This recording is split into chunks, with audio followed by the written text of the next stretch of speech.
پرسوں ترسوں یوٹیوب پہ سرچ کر رہا تھا, اس میں ایک ویڈیو تھی, اس میں بتایا کہ امریکہ میں ایک بہت بڑا باڈی بلڈر جس نے پتہ نہیں کتنے انعامات جیتے مقابلوں میں, اور ایک دن وہ رنگ میں آیا اور اس نے پھر بتایا کہ مجھے کیسی خطرناک, ہاں اس کو بلڈ کینسر تھا.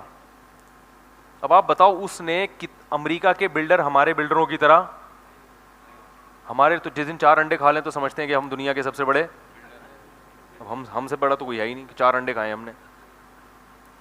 تو یہی ہوتا ہے نا. تو وہ لوگ تو چونکہ, اور یہ ہماری خوبی ہے کیونکہ ہمارے پاس دنیا میں اور بھی کام ہے. میں نے کسی بلڈر سے پوچھا, میں نے کہا یار امریکہ کے اتنے بڑے بڑے بلڈر ہوتے ہیں پاکستانی, انہوں نے کہا پاکستانیوں کے پاس باڈی کو بلڈ کرنے کے علاوہ اور بھی غم ہے. رمضان بھی ہے, حج بھی ہے, عمرہ بھی ہے, ابا کی خدمت بھی ہے, امی کی خدمت بھی ہے, بیوی کا خیال بھی ہے, بچوں کا خیال بھی ہے. گوروں کے پاس کرنے دھرنے کا کوئی کام ہے ہی نہیں. تو جو بلڈر ہے وہ بلڈر ہی ہے, اس کے باپ بھی باڈی بلڈنگ, اس کی ماں بھی کیا ہے باڈی بلڈنگ, یعنی وہی سب کچھ ہے. اس کا خدا بھی وہی, اس کا رمضان بھی وہی, اس کا حج بھی وہی. اس کو حج کا ثواب بھی باڈی بلڈنگ میں ملے گا. جب عمرہ کرنا چاہے گا تو اور تھوڑا سا ویٹ اٹھا لے گا. صحیح ہے نا. تو وہ کہہ رہے ہیں وہ 24 گھنٹے ان لوگوں کا کام یہی ہوتا ہے کہ جب کوئی ہدف ہی نہیں ہے نا سامنے, تو ہدف یہ کہ میں نے اپنی باڈی کو بلڈ کر کے دنیا کا چیمپئن بننا ہے. تو اب وہ صبح گھسے گا جم میں, پھر پولیس آئے گی اس کو نکالنے کے لیے, باہر آ جا بھائی بہت ہو گئی. ٹھیک ہے نا. پھر جب وہ سوتے ہیں, کیونکہ باڈی بلڈر کو سونا زیادہ پڑتا ہے, تو گھوڑے بیچ کے سوتے ہیں, فجر ظہر عصر مغرب عشاء کا کوئی پرواہ نہیں. ان کو ڈاکٹر نے بتایا تو اتنی دیر تم نے ایکسرسائز کی ہے تو اب اتنی دیر سو جاتا ہے.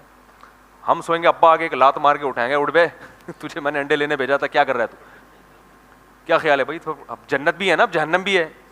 تو ہم اٹھیں گے, ابا کیا مسئلہ ہے. انگریزوں کے ابا ابا کی ٹینشن انہوں نے پالی بھی نہیں ہے. ٹھیک ہے نا. تو وہ کہہ رہے ہیں یہ ٹینشن میں, تو وہ سوتے ہیں. تو سوتے ہیں, جب کھانے پر آتے ہیں ڈاکٹر بتاتا ہے بھائی آپ کو اتنے پروٹین لینے ہیں یا اتنی کیلوریز لینی ہے, تو وہ گورنمنٹ سے منظور کرا لیتے ہیں, کیونکہ گورنمنٹ بھی کہتی ہے بھائی کچھ لوگ ملک کا نام اس لحاظ سے اونچا کریں, تو پھر گورنمنٹ کی طرف سے ان کے بکرے منظور ہوتے ہیں. پھر وہ گورنمنٹ ان کو وہ پھر کھا رہے ہیں, پھر بکرے کھا رہے ہیں. ہم کھائیں گے بکرے تو بچوں کو کیا کھلائیں گے بھائی. تو وہ پاکستانی بلڈر تھے, انہوں نے کہا بھائی ہمارے ساتھ مسائل ہیں, ان کے پاس دنیا میں اس کے علاوہ کوئی غم ہے ہی نہیں, لہٰذا وہ بھائی یہی. تو میں یہ کہہ رہا تھا دیکھو امریکہ کا اتنا بڑا بلڈر جس کے پاس اس کے علاوہ کوئی غم نہیں, اس نے صحت کا کس قدر خیال کیا ہوگا. جس کا ہدف اور جس کی کامیابی کیا ہے, وہ کامیابی اسی چیز کو, اس کی جنت بھی یہی, اس کا حج بھی یہی, اس کا عمرہ بھی یہی, تو سب کچھ یہی ہے. تو اس نے کتنی اسٹرگل کی ہوگی. ویکسینیشن بھی چل رہی ہوگی, ہر طرح کے حفاظتی ٹیکے بھی لگ رہے ہوں گے, ساری ویکسینیشن بھی مکمل, اور ہر وقت ڈاکٹر آ کے چیک اپ بھی کرتے ہیں ان کو. تو فری جب دیکھتے ہیں نا گورنمنٹ کوئی اس شعبے سے مخلص, تو گورنمنٹ خود ان کو پھر جو ہے وہ پروموٹ کرتی ہے. تو ساری چیزیں مل رہی ہیں, مگر کتنی خطرناک بیماری, بلڈ کینسر.